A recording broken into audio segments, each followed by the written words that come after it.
Assalamualaikum, kembali lagi dengan Vima. Nah, pada video kali ini kita mau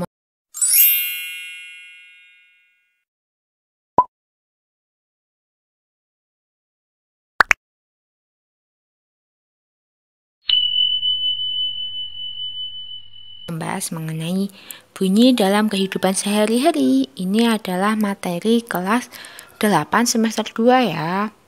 Oke, langsung saja kita ke materinya.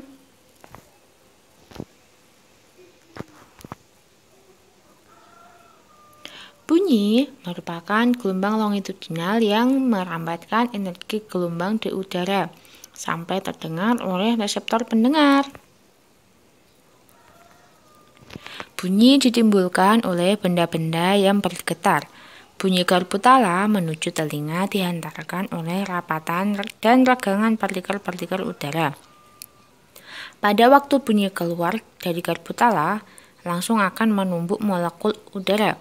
Molekul udara ini akan menumbuk udara di sebelahnya yang mengakibatkan terjadinya rapatan dan regangan.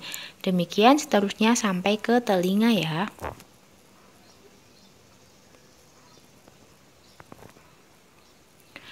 Pada siang hari, gelombang bunyi dibiaskan ke arah udara yang lebih panas atau ke atas. Karena suhu udara di permukaan bumi lebih dingin dibandingkan dengan udara pada bagian atasnya. Berlawanan pada malam hari, gelombang bunyi dipantulkan ke yang lebih rendah karena suhu permukaan bumi lebih hangat dibandingkan dengan udara pada bagian atasnya.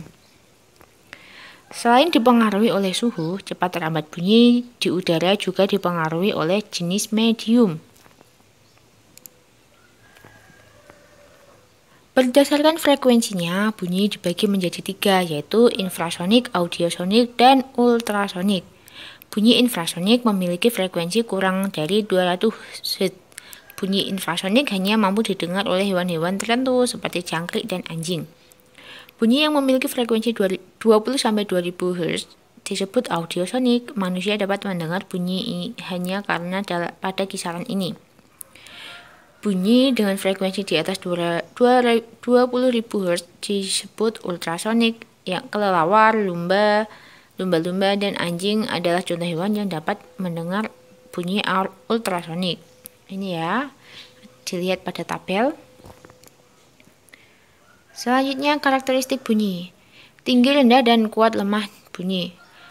Panjang senar, semakin panjang senar, semakin rendah frekuensi yang dihasilkan. Yang kedua, tegangan senar, semakin besar tegangan senar, semakin tinggi frekuensi yang dihasilkan. Yang ketiga, luas penampang senar, semakin kecil penampang senar, semakin tinggi frekuensi yang dihasilkan. Next. Nada, kamu akan lebih nyaman ketika mendengarkan bunyi musik dibandingkan dengan bunyi ramaiannya orang yang ada di pasar. Mengapa? Bunyi musik akan lebih enak didengar karena bunyi musik memiliki frekuensi getaran yang teratur yang disebut nada. Sebaliknya, bunyi yang memiliki frekuensi yang tidak teratur disebut dengan desah. Nah, ini ya nada ada dari do, re, mi, fa, sol, la, si, do. Oke, karakteristik bunyi selanjutnya adalah warna atau kualitas bunyi. Pada saat bermain alat musik, kamu dapat membedakan bunyi yang bersumber dari alat musik gitar, piano, dan lain-lain. Setiap alat musik akan mengeluarkan suara yang khas. Suara yang khas ini disebut kualitas bunyi atau yang sering disebut timbre. Begitu pula pada manusia juga memiliki kualitas bunyi yang berbeda-beda. Ada yang memiliki suara merdu atau serak. Resonansi ikut bergetarnya udara yang ada di dalam kentongan setelah dipukul mengakibatkan bunyi kentongan terdengar semakin keras. Selanjutnya, karakteristik bunyi, pemantulan bunyi. Bunyi pantul yang memperkuat bunyi asli. Apabila kita berbicara di dalam ruangan kecil, suara yang terdengar akan lebih keras dibandingkan dengan berbicara di ruang terbuka, misalnya di lapangan. Yang kedua ada gaung atau kerdam. Jika kamu mengucapkan sesuatu kata dalam ruang gedung yang luas, kamu akan mendengar kata tersebut kurang jelas. Mengapa hal itu terjadi? Bunyi seperti ini disebut dengan gaung atau kerdam. Yang ketiga ada gema.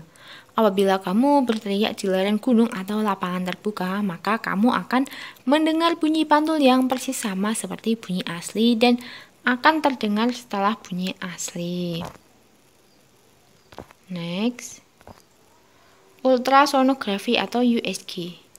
USG merupakan teknik pencitraan untuk diagnosis dengan menggunakan gelombang ultrasonik. Frekuensi yang digunakan sekitar antara 1 sampai 8 MHz. USG dapat digunakan untuk melihat struktur internal dalam tubuh seperti tendon, otot, sandi, pembuluh darah, bayi yang berada dalam kandungan, dan berbagai jenis penyakit seperti kanker. Nah, ini ya gambar USG dan untuk alatnya. Oke, kita lanjut ke sonar. Sonar atau sound navigation and rigging dapat digunakan untuk menentukan kedalaman dasar lautan yang diperoleh dengan cara memancarkan bunyi ke dalam air. Gelombang bunyi akan merambat garis lurus hingga mengenai sebuah penghalang, misalnya dasar laut. Ketika gelombang bunyi mengenai penghalang, sebagian gelombang itu akan dipantulkan kembali ke kapal sebagai gema. Rumus untuk menghitungnya yaitu S sama dengan V kali T per 2, di mana S itu kedalaman lautan, V kecepatan gelombang, T waktu tiba gelombang. Next, terapi ultrasonik. Terapi ultrasonik merupakan terapi yang menggunakan gelombang ultrasonik untuk keperluan medis. Metode yang digunakan yaitu dengan memancarkan gelombang dengan frekuensi tinggi, yaitu 800 sampai 2000 kHz pada jaringan tubuh. Yang selanjutnya adalah pembersih ultrasonik. Pembersih ultrasonik akan menghasilkan gelembung-gelembung cairan pembersih yang terbentuk akibat adanya gelombang ultrasonik. Bertekanan tinggi, pergerakan gelembung cairan menghasilkan gaya yang besar untuk melepaskan kotoran seperti debu, minyak, cat, bakteri, dan jamur yang melekat pada suatu benda. Selanjutnya, sonifikasi atau sonification adalah proses pemberian energi gelombang ultrasonik pada suatu bahan, yaitu larutan atau campuran, sehingga bahan tersebut dapat dipecah menjadi bagian yang sangat kecil. Di dalam laboratorium, sonifikasi dilakukan dengan bantuan alat yang disebut sonifikator. Selanjutnya adalah pengujian ultrasonik. Pengujian ultrasonik merupakan teknik pengujian yang berdasarkan pada penyaluran gelombang ultrasonik pada objek atau material yang diuji. Gelombang yang digunakan memiliki frekuensi 0,1 sampai 15 MHz. Dengan menggunakan teknik pemantulan gelombang ultrasonik yang dipancarkan ke dalam benda, kerusakan pada bagian dalam benda, ketebalan, dan karakteristiknya dapat dideteksi, misalnya kerusakan akibat korosi pada logam. Nah, ini sekarang kita udah ada di latihan soal.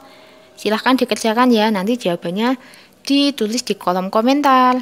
Apabila video ini bermanfaat, silahkan share ke teman kalian dan jangan lupa like dan subscribe ya. Terima kasih, sampai jumpa di video selanjutnya. Assalamualaikum.